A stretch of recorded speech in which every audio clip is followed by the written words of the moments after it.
Hey everybody, Some Gadget Guy here, and it's time to talk about one of the most anticipated phones of 2015, Samsung's premier phablet, the Galaxy Note 5. More than any other year, instead of leading the way with new design and technology, this year's Note follows closely in the footsteps of the Galaxy S6, completely dropping the design language we've come to know on previous Notes and opting for a rounded rectangle of metal and glass. It's fairly obvious that Samsung continues to set their sights on the iPhone and are hoping to preempt the assault from a future iPhone 6s Plus. So much so that the bottom edge of the phone could be mistaken for one, were it not for the stylus, which we'll talk about more in a bit. The button layout is pretty traditional. The right side holds the power button, the left side holds split volume up and down keys for audio. The iPhone side of the phone holds the micro USB port 3.5mm headset jack S Pen, main calling microphone, and the speaker. We have a separate video detailing the speaker quality, but it's an above average performer for a speaker pointing out the bottom of the phone, though it won't quite compare to most front-firing solutions. The top of the phone has a pin tool locked door for your SIM card and the secondary microphone. It does kinda bother me that the hole for the mic does not line up with the pin lock. I really want that balanced, and I just can't seem to unsee it. The back of the phone is really clean for holding a monster 16-megapixel camera, camera flash, and heart rate monitor. Thankfully for a phone this large, the camera module doesn't seem to stick out from the rest of the back shell as much as it does on its smaller cousin, the S6. The front is dominated by the 5.7-inch Quad HD screen that's a higher than HD resolution of 2560 by 1440, and this phone subtly improves on the screen-to-body ratio of the Note 4, while absolutely shaming the amount of wasted bezel space on the iPhone 6 Plus. The top of the phone contains a terrific 5-megapixel wide-angle front-facing camera. This little shooter makes group shots a lot easier and captures excellent Quad HD video for a front-facing camera. It further cements my opinion that Galaxy phones should be your top pick for folks interested in doing things like vlogging. It really is a beautifully constructed device from a design standpoint. For all my snarkiness about iPhone-like elements, metal and glass is gorgeous to look at. There's a playful symmetry between the Note 5 and the S6 Edge Plus. Where the Note has a flat front face and rounded rear, the Edge Plus is the mirror image. It's a lovely attention to detail, and one many customers probably won't get to experience as they'll own one or the other, but not both. However, I still don't feel glass is the most practical material for a phone when it comes to lifestyle and day-to-day use. It's always smudged. I'm constantly wiping it on my shirt. Even shooting this review, I had to make a choice between wiping it down in between every shot or just showing it off with fingerprints. Glass feels nice, but it's a slippery material, which isn't very reassuring on a phone this size and this expensive. Funnily, in trying to satisfy my vanity in cleaning off smudges, I've almost dropped it several times after cleaning it off of my shirt. Like the S6 before it, this is a phone I do not like using out in public without a case, where the Note 4 and most other flagships I tend to use naked. The new Galaxies all but require a case or skin to improve grip and keep the phone looking cleaner. This begs the question of why we design these beautiful devices if we have to keep them covered, but I digress. Improvements over last year's Notes are subtle, but appreciated. Samsung continues a history of providing my absolute favorite phone screens. I love the contrast and color saturation found on AMOLED phones. It might be psychosomatic, but the Note 5 seems ever so slightly brighter and crisper than last year's Note 4. The auto brightness is similar when used in direct sun, real-world conditions, but the Note 5 seems to deliver a contrastier image, which does help readability. It's still head and shoulders above any competitor available. Day-to-day software performance is one area where I'm happy to report the Note did not follow in the footsteps of the S6. Putting it through an app speedrun, loading apps and retrieving them from RAM, this phone isn't nearly as brutal about dumping apps from memory.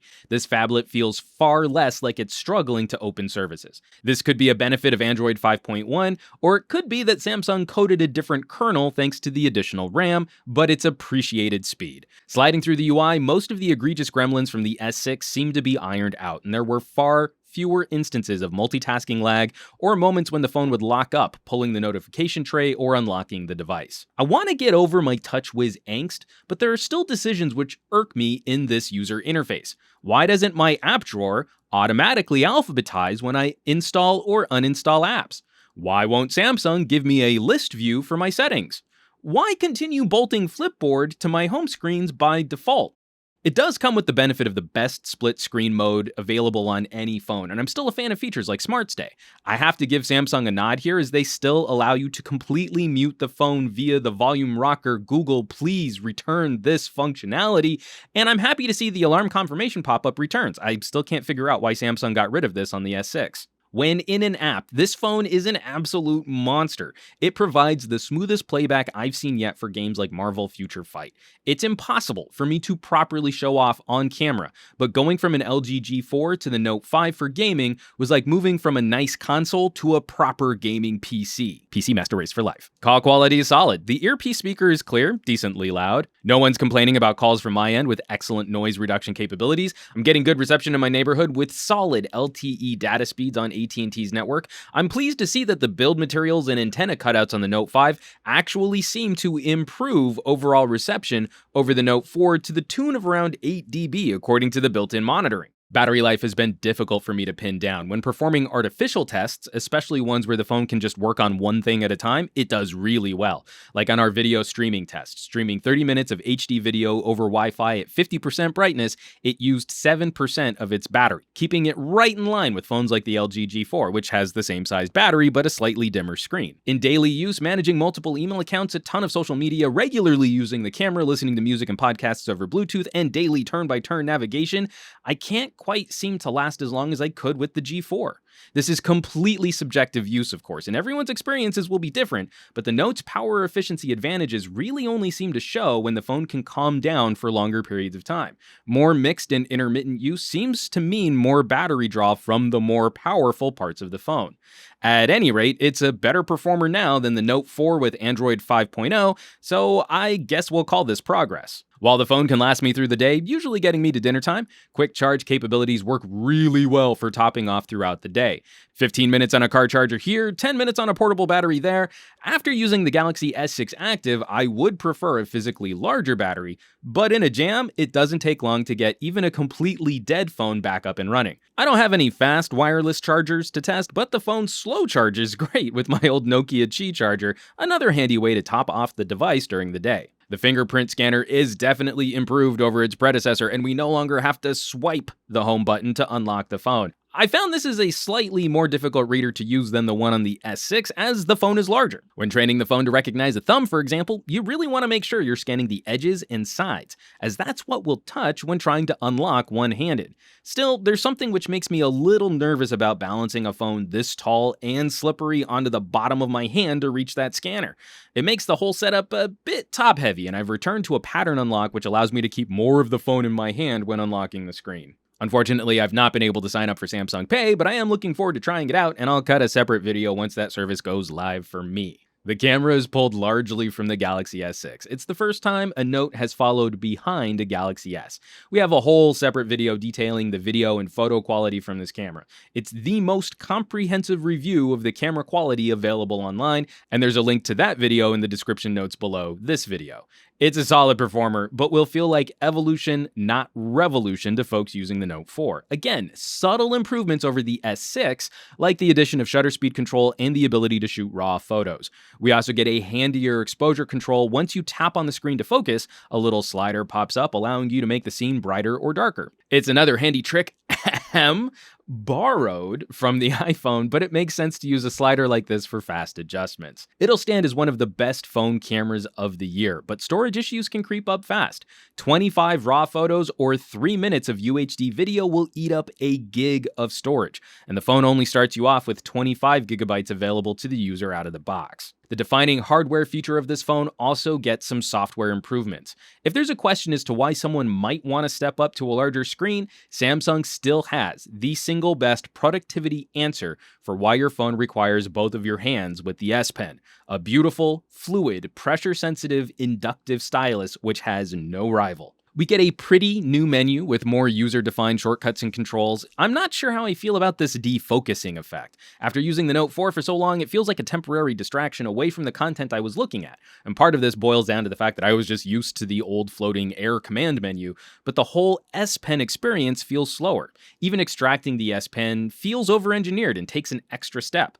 On the Note 4, pull out the S Pen. On the Note 5, click the S Pen, then remove the S Pen.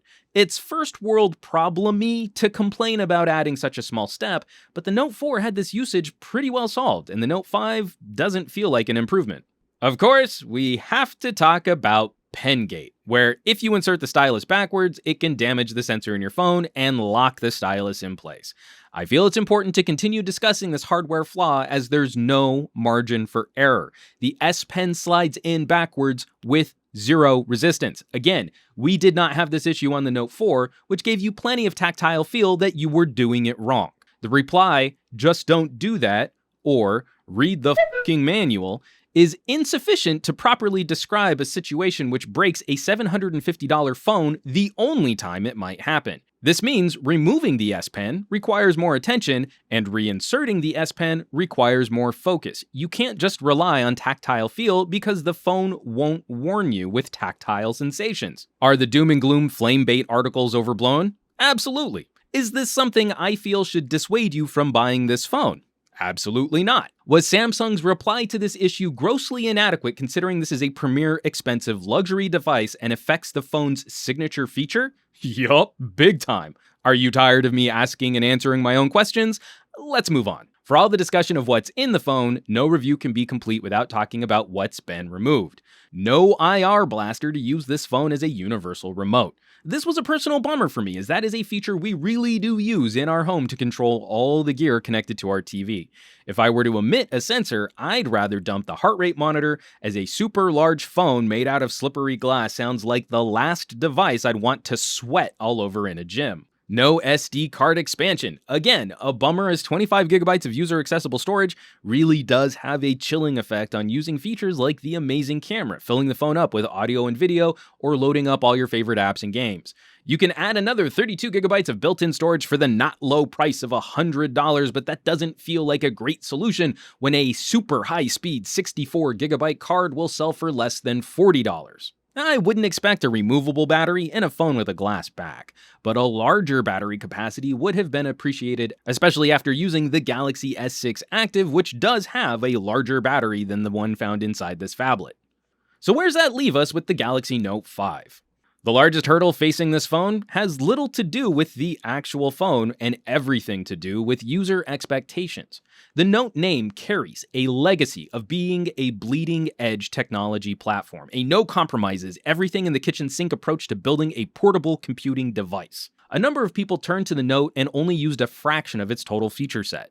Now, our regular flagship phones are pretty close in screen size, and even companies like Apple are offering bigger displays. Samsung is taking a gamble on streamlining the Note to cater to more average users who might not use all that stuff built in on the Note 4. Statistically, this isn't a bad play, and most users will likely be fine with the experience here. Though for folks who did everything on their Note 4, those self-proclaimed power users, the Note 5 will likely feel more like a fashion makeover than a true upgrade. This is sensitive territory for Samsung, as Apple will probably continue to put pressure on the phablet market with the next iPhone, and it's likely that more people will switch from Android to iOS than from iOS to Android if we're just looking at large screens as a desirable feature. As Samsung is the top dog in the Android ecosystem, they stand to take the lion's share of that hit in user migration. The Note 5 is one of the best phones of the year, and in my not so humble opinion, represents a better value than its slightly more expensive sibling, the S6 Edge Plus. But a small minority of Android users will have to start redefining what a power user device really looks like. Above all, though, if you do buy one, for the love of Pete, do not put the stylus in backwards, okay? We cool? All right. As always, folks, thanks so much for watching. Be sure to subscribe for more reviews like these, and I would not be able to continue producing on this channel if you all weren't out there supporting it by hitting the fan funding, shopping via my Amazon affiliate links, or by sharing my videos on your favorite social sites like Reddit, Facebook, Google+, and the Twitter. So please keep bringing more cool people to the party. Hit that thumbs up button, and I will catch you all on the next review.